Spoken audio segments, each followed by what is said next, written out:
Understanding hash table resizing. Hash tables are popular data structures that provide fast access to data using keys.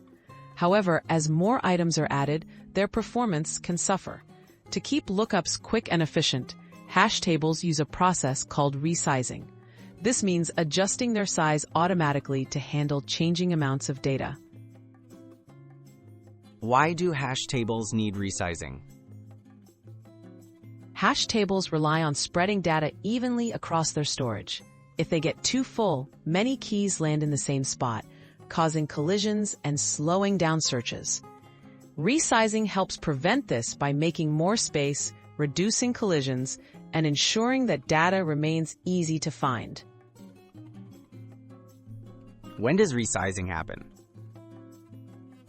Most hash tables automatically resize when the number of stored items, called the load factor, crosses a set threshold. This threshold is often around 0.7, meaning the table is 70% full.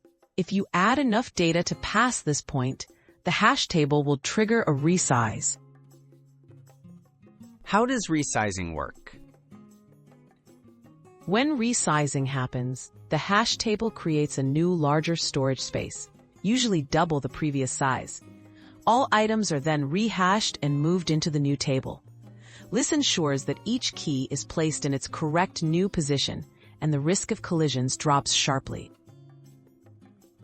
Maintaining performance through resizing. Automatic resizing is key to keeping hash tables fast. Although the process of resizing temporarily requires more work, it keeps normal operations efficient by minimizing collisions.